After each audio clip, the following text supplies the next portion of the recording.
importance of introducing child-free education. This is chapter 13 in my book 30 Plus Child-Free and Happy. This book is there to help us all understand what it is to be child-free and how to embrace it. So I'm going to read some of this chapter so that we can all be on the same page on how being child-free can actually help motivate other women and especially younger girls. The earlier we can get them to know that motherhood is not a requirement, it's a choice. You don't have to be trapped, you don't have to be pressured into doing something that you really not might be ready for ever in your life. And it's okay if you never are. In a world where societal norms often push the narrative that everyone should aspire to have children, the concept of living a child-free life by choice is not widely discussed or accepted. Introducing child-free education into broader curriculums and conversations is crucial in providing individuals, especially young women, with the knowledge and freedom to make informed decisions about their futures. This chapter explores the reasons and benefits and impact of incorporating child-free education into our societal framework, emphasizing the importance of recognizing and validating diverse life choices. Reasons for child-free education. One of the primary reasons for introducing child-free education is to counterbalance the persuasive societal pressure to have children. And from a young age, many are taught that parenthood is the ultimate goal, often without being presented with the alternative lifestyle. By including child-free education, we can ensure that young people are aware of all the possible life paths, allowing them to make choices based on personal values and aspirations rather than societal expectations. Child-free education addresses the often unspoken challenges of parenting, such as financial strain, career sacrifices, and the impact on personal freedom and mental health. Providing a realistic portrayal of both the rewards and the challenges of parenting can help young people make more informed decisions, rather than feeling the pressure into a role they may not want or be ready for.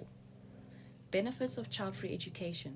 Introducing child-free education often has several significant benefits. Firstly, it empowers individuals and young people to make life choices that align with their personal desires, leading to greater life satisfaction and fulfillment.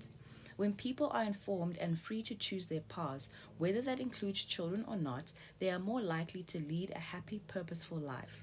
Secondly, child-free education can lead to a more inclusive society. By normalizing the choice to be child-free, we reduce the stigma that often surrounds this decision. This in turn fosters an environment where people can live authentically without fear of judgment and marginalization. Additionally, child-free education can contribute to better societal planning and resource allocation. Understanding the diversity of family structure and choices allow for more accurate societal policies and programs that cater to the needs of all citizens, not just those who follow the traditional pattern or path of parenthood. The impact of child-free education.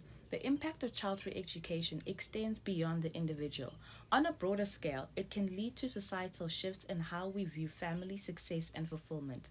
When child-free choices are respected and understood, there is a potential for more balanced and less judgmental perspective on what constitutes as a meaningful life. Child-free education also encourages critical thinking about social norms and pressures, as well as parenthood that shape our decisions.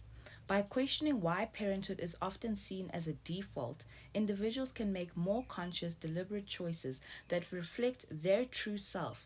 This shift in perspective can lead to greater personal autonomy and a society that values diverse experience and lifestyles.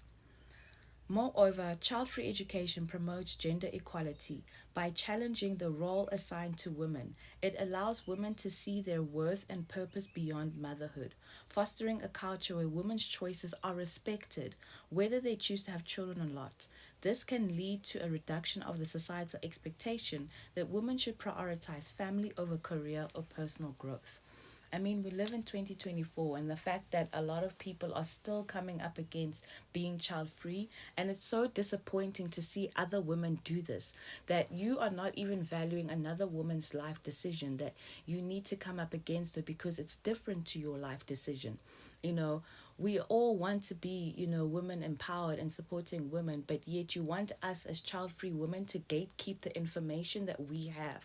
And by me writing this book, I'm saying I refuse to be a gatekeeper of how I'm living my life. I refuse to be a gatekeeper and someone that is not going to be motivational. I refuse to promote teenage pregnancy and promote having children out of wedlock just because many people are doing it. I want to be a woman that other women can see as inspirational in some form of way. You may not agree with what I'm saying, but you can't bring me down and say that I'm promoting for young girls to do X, Y, and Z.